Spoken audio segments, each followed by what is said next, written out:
Hi guys, good morning. Welcome back to another new vlog, another day. Oh my god, I hope you are doing well guys. सबैजना सन्चै हुनुहुन्छ हैन त? ब्लगै viewers नै आउँदैन हो के हो यो, म यति मेहनत गरेर मेरो चाहिँ यो माइक्रो ब्लिडिङको यो चोक्टा चोक्टा गएको छ कि, त्यही भएर मैले राइट यहाँ हल्का लगाएको थिएँ, त्यसका बाद चाहिँ मिलेन छ। म चाहिँ उठेँ, नुहाएँ, अनि पछि फ्रेस भएँ, अनि पछि हल्का सेरम लगाएँ स्किनमा। अनि यहाँ चाहिँ चोक्टा चोक्टा पुरा टाटे पाटे भइरहेछ, त्यही भएर मैले रिफिल गरेको।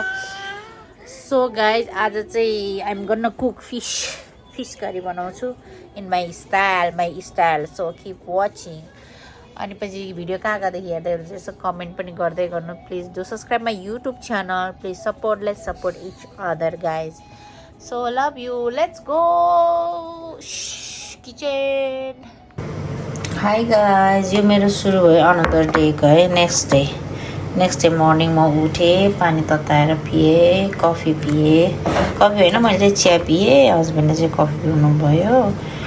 यो चाहिँ म नानीलाई खाना बनाउँछु, किनभने म 2 दिनको ब्लगहरू चाहिँ यो चाहिँ मैले हिजो भिजाएर राखेको हो धोएर, अनि अब छिलेर त्यहाँ हालेर नानीलाई carrot, Apple, potato, sweet potato छ स्टिम गरेको, त्यसमा यो हल्का नट्स हालेर यो पिल गरेर हाल्छु अनि ग्राइन्ड गरेर खिलाउँछु।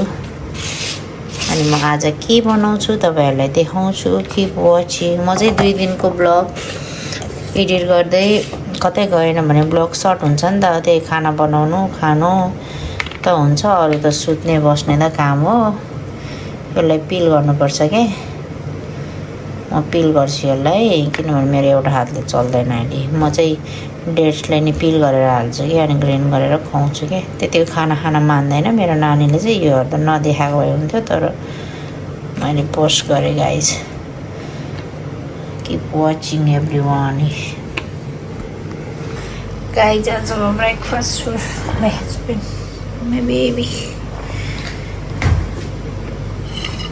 कफी। आजको मेरो खानामा चाहिँ बन्दैछ फिस। पहिला यसलाई फ्राई गर्छु, अनि पछि यो फिस चाहिँ मलाई थाहा छैन के फिस हो, त्यस्तो धेरै आइडिया छैन मलाई फिसको बारेमा। ल यो फिस फ्राई गर्छु, and then झोल बनाउँछु, फिस करी खाने आज। Guys keep watching. यहाँ फिस टाउको पुच्छर यो ज्यानहरू चाहिँ यो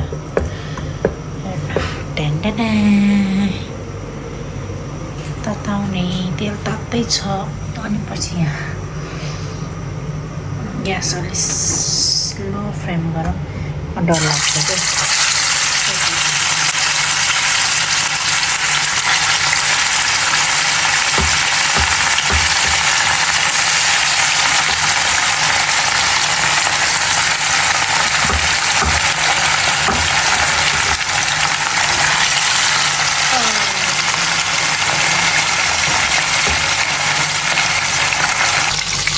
मेरो चाहिँ माछा फ्राई गरेर अलमोस्ट भयो, निकालेको टाउको मन हुन्छ कि फ्राई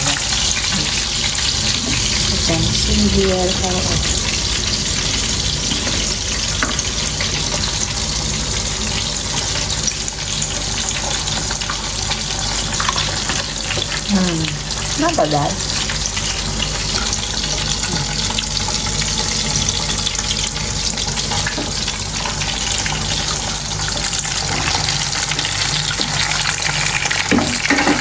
मैले यो माछामा हाल्दिनु पुरा टमाटर, अनियन,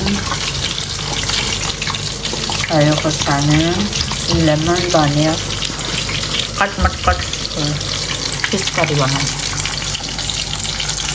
उनीहरूलाई सबैको आफ्नो आफ्नै स्टाइल होला। मैले चाहिँ अगाडि मेथी र थोरै पुऱ्याएँ, गार्लिक पिसेर हालेर चाहिँ खासै मन पर्दैन, त्यही लोकल चिकनतिर यताउता मटनतिर हाल्नुपर्ने मात्र है, नभए गार्लिक पिसेर हाल्दैन, अगाडि पकाउँछु। दालमा हरेक कुरामा म चाहिँ गार्लिक अगाडि यसरी भुट्छु। सबैको आफ्नो आफ्नै तरिका स्टाइल हुन्छ नि त कुकिङको नि भाइ सबैमा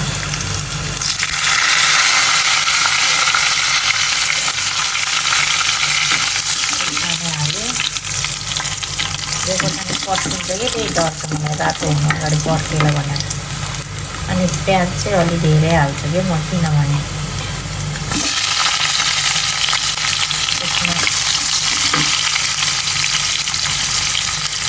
कुनै प्याज पिसेर नि बनाउँदो रहेछ प्याज टमाटरहरू पेस्ट बनाएर नि बनाउँछ मैले नि पेस्ट बनाएर पहिला बनाएको राम्रो हो त्यसरी बनायो भने तोरी प्याज सबै किनेर टमाटर सबै पेस्ट बनाएर तर मसँग टाइम नभएको कारणले चाहिँ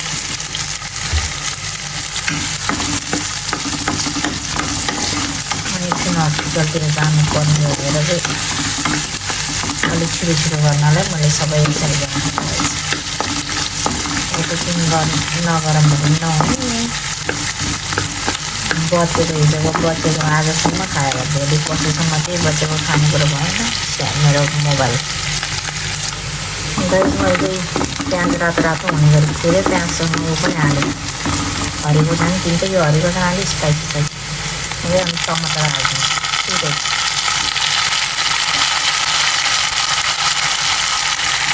टमाटर पनि मैले ठुलो खाले एउटा हालेँ अलिक धेरै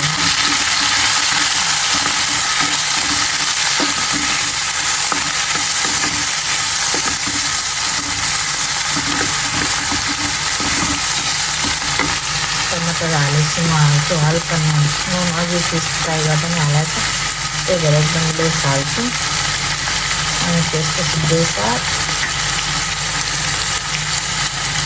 अनि त्यसपछि जिरा र धनियाँको पाउडर चियालाई चाहिँ चलाउँछु त्यहाँनिर नपाक्ने रहेछ एकछिन चलाउँछु यसरी चाहिँ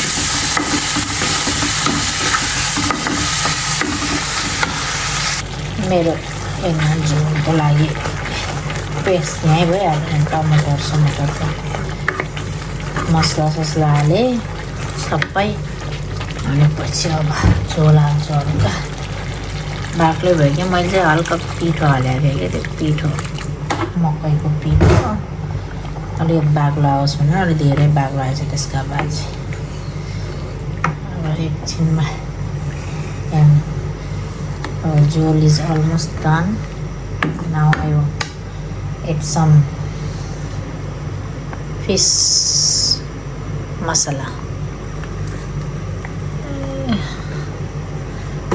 and then let me cook for 1 minute.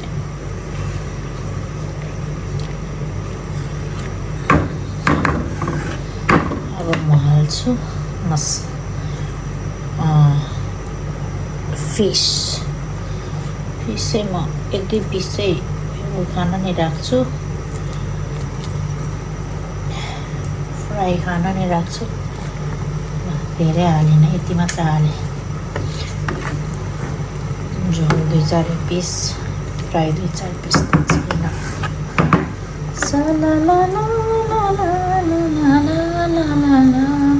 अब बुलबुल पाक्छ still here so many fish is pending for eating fry यो खोर्सानी मैले पिरो हुन्छ होला निकालेर अब हालिदिउँ finally guys my fish curry is ready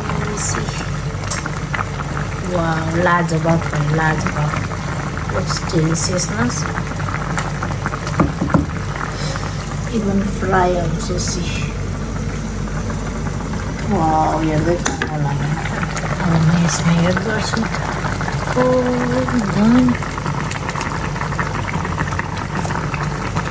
हातै आएछ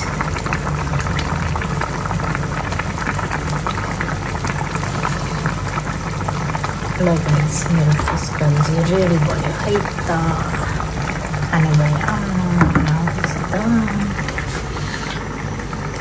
मेरो क्यामेरा त्यसका बाजी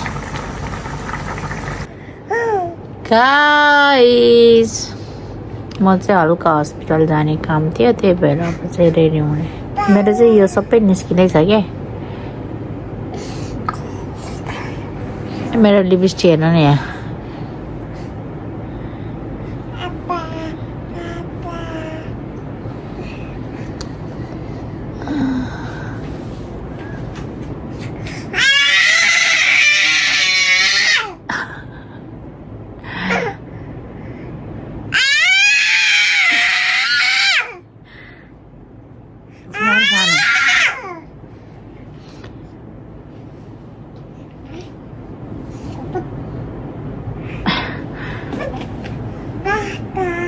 मसँग अरू लिपस्टिक नि छ तर मलाई चाहिँ यही मनपर्ने भएर एभ्रिडे जस्तो यही लाउँछु कतै जाँदाखेरि घर बस्दा त लाउने आजको ब्लग पनि यतिकै सक्यो यसै बेलुकाको खाना रोटी र तरकारी thank you so much for watching bye बिहानकै तरकारी bye good night Thanks for watching.